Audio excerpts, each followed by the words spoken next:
Hello guys, स्वागत है आपका हृदय के एक्सप्लेनेशन चैनल पर। और आज आप देखने वाले हो 2024 में ही रिलीज हुई Canadian thriller movie outcome the walls का ब्रेकडाउन, और जिसके डायरेक्टर हैं एडम मैकडोनाल्ड, जो कि इससे पहले बना चुके हैं इससे ही मिलती जुलती मूवी बैक कंट्री और पाई वैकेट। और इन दोनों मूवी का भी एक्सप्लेनेशन आपको जल्दी मिल जाएगा, तो बिना टाइम वेस्ट करते हुए जल्दी से स्टार्ट करते हैं।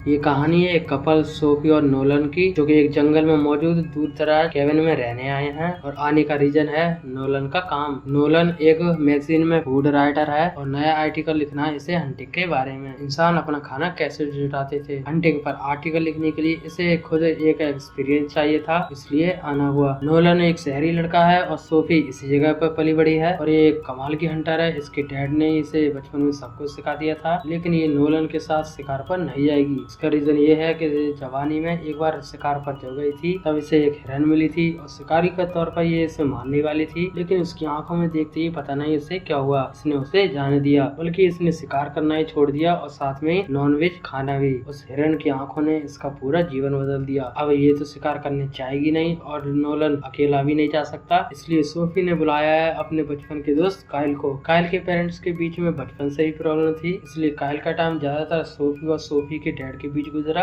और इसी वजह से काइल भी एक अच्छा शिकारी है। सोफी के जितना तो नहीं पर ठीक ठाक है। नोलन को गाइड तो कर देगा। कल सुबह ये शिकार के लिए निकलेंगे, लेकिन उससे पहले काइल नोलन को तीर चलाना सिखाता है, लेकिन ये काम कुछ घंटे में सीखने वाला तो है नहीं, इसलिए काइल ने उसे राइफल चलाना सिखा दी। उसमें नोलन को ज्यादा परेशानी नहीं हुई। जिस बीच वो नोलन को सिखा रहा था, उस वक्त वो बातों बातों में ऐसा जता रहा था कि सोफी के लिए वो कितना खास है। सोफी मेरे लिए ये करती थी, वो करती थी, ये तीर उसने ही मुझे गिफ्ट किए थे, वगैरह वगैरह।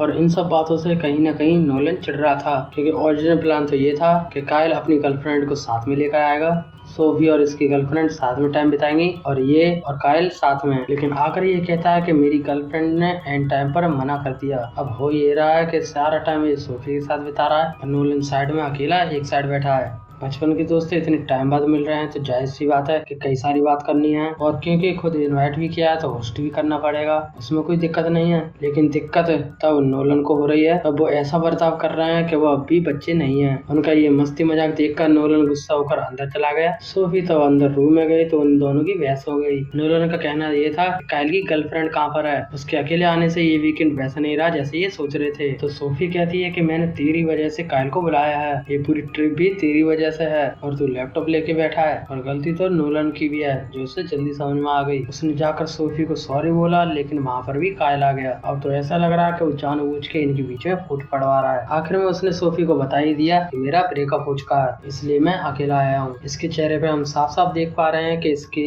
दिल में सोफी के लिए फीलिंग्स है और नोलन को ये सोफी के लायक नहीं समझता, जो कि नोलन भी देख पा रहा है, बस सोफी नहीं देख पा रही। काइल को लगता है बस ये गर्लफ्रेंड और बॉयफ्रेंड है, लेकिन जब उसे पता चला ये दोनों एंगेज्ड हैं तो उसका रिएक्शन कुछ खास अच्छा नहीं आया। वो एकदम निराश नजर आ रहा था। अभी तो सोफी ने ये भी नहीं बताया कि वो प्रेग्नेंट है, वरना उसका क्या होता। ये तो एंगेजमेंट को लेकर सोफी के मन में डाउट डाला। अब जैसे जैसे रात गहरी होती जा रही थी, माहौल भी टेंस होता जा रहा था। काइल और नोलन ड्रंक थे तो बातें भी अलग ही लेवल की सीरियस हो चुकी थी। सोफी सोने चली गई और उसके बाद नोलन ने एक ऐसी बात छेड़ दी जिसके बाद सब ऑकवर्ड हो गया। उसने काइल को बोला कि मैं जानता हूँ कि तू सोफी के साथ सो चुका है, और ये सुनते ही काइल के भी होश उड़ गए। वो जब ये था कि सोफी और काइल 18 साल के थे, तब इन्होंने पहली बार शराब पी थी और नशे में ये फिजिकल हो गए। इस बारे में खुद सोफी ने नोलन को बताया था और उसने काइल से भी पूछ लिया। रूम में जाकर नोलन ने सोफी को भी बता दी कि मैंने काइल से ऐसा वैसा बोल दिया। बस इसके बाद फिर कोई भी चैन की नींद नहीं सो पाया। कल का दिन पहले से ही खराब हो गया। अगली सुबह वो दोनों शिकार के लिए निकल रहे थे। सोफी ने एक राइफल की गोली काइल की जेब में रख दी, गुड लक के दिए, और फोन ये लेकर नहीं जा रहे क्योंकि नेटवर्क जंगल में आते नहीं, बस राइफल और तीर कमान है। और दोनों काइल की गाड़ी पर बैठकर निकल गए और लोकेशन पर पहुंचकर ये दोनों पैदल चलने लगे, जिस पर नोलन की सांस फूलने लगी। थोड़ा आराम करने बैठे तो उसने कल रात के लिए काइल को सॉरी बोल दिया और साथ में थैंक्स भी बोला कि तुम मेरे लिए इतना सब कर रहे हो। फिर दोनों ने आगे बढ़ना शुरू किया तो उन्हें कुछ ही दूरी पर हिरन दिखाई दे गई। नोलन के पास मौका था, लेकिन वो गोली नहीं चला पाया। इतनी हिम्मत जुटा ही नहीं पा रहा था कि किसी की जान ले सके। अब उसे सोफी की दुविधा समझ में आ रही थी, पर काइल जिस काम के लिए आया था